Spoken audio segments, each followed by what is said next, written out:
আমার প্রিয়জনেরা, প্রভু যীশু খ্রিস্টের নামে সকলকে জানাচ্ছি অভিনন্দন। আমার পেছনে আপনারা সুন্দর একটা গাছ দেখতে পাচ্ছেন। এটা গ্রিন অ্যাপেল গাছ। আমেরিকা দেশে 50টা রাজ্য রয়েছে। এর মধ্যে একটা রাজ্য হচ্ছে ওয়াশিংটন। এই পুরো আমেরিকা দেশের মধ্যে এই যে রাজ্যটা, এখানেই সবচেয়ে বেশি গাছ পাওয়া যায়। একদিকে আপনারা কৃষিকাজ দেখতে পারেন, আরেকদিকে ফল দেখবেন। এই যে ওয়াশিংটনের যে অ্যাপেলগুলি আছে, এগুলি বিশ্ব প্রসিদ্ধ আপেল। এগুলি বাইরে এক্সপোর্ট করা হয়। সেই ওয়াশিংটন রাজ্যে সিয়াটেল বলে একটা শহর আছে, এখান থেকে আজ আমি প্রচার করছি। দেখুন, পাবলিক প্লেসে মানে এই পার্কে এই গাছটা লাগানো আছে। এই পার্কে অনেকগুলি গাছের মধ্যে আপনারা দেখতে পাচ্ছেন এই যে আপেল গাছ। এই রাজ্যে অনেক বেশি আশীর্বাদ আছে, সমৃদ্ধি আছে। চলুন আমরা এখন ঈশ্বরের বাক্যর দিকে ধ্যান দেই। আমরা দেখব যিশায়া 29 অধ্যায়ের 14 পদে কি লেখা।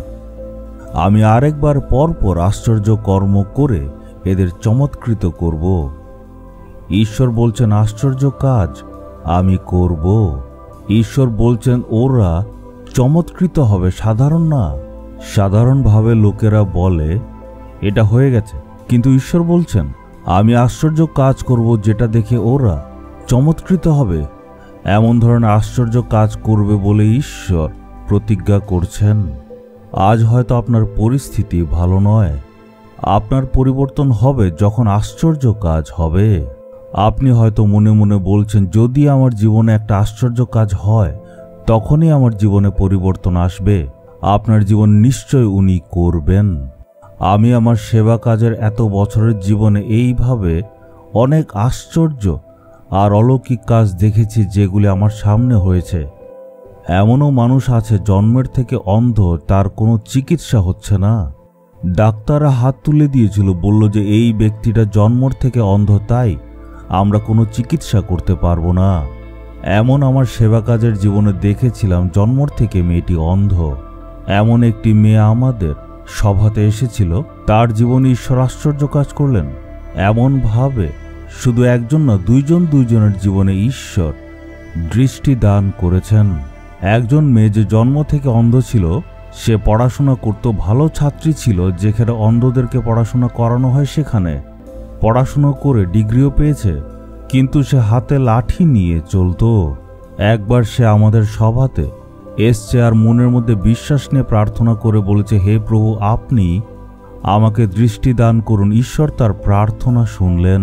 সেই মেয়েটির জীবনে ঈশ্বর অলৌকিক কাজ একটা করলেন। ঈশ্বর তাকে সুস্থ করলেন আর সে মঞ্চে উঠে সাক্ষ্য দিলেন। আমি বললাম আমি তো তার জন্য কোনো প্রার্থনা করিনি।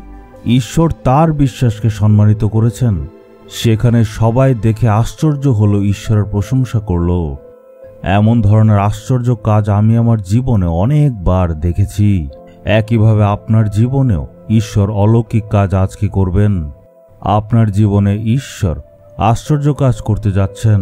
ব্যবসাতে এগোনোর জন্য, আপনার জীবনে এগোনোর জন্য, সেবা কাজে এগোনোর জন্য, আপনার সন্তানদের জীবনে, বৈবাহিক জীবনে এগোনোর জন্য ঈশ্বর কাজ করবেন। আজকে ঈশ্বর আপনার জীবনে অলৌকিক কাজ করবেন।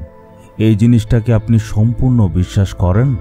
হে প্রভু, যারা আজকে মন থেকে বিশ্বাস করছে, প্রভু তাদের জীবনে আপনি আজকে অলৌকিক কাজ করে পাল্টে দিন। এই প্রার্থনা যিশুর নামে চাইলাম। Amen, amen.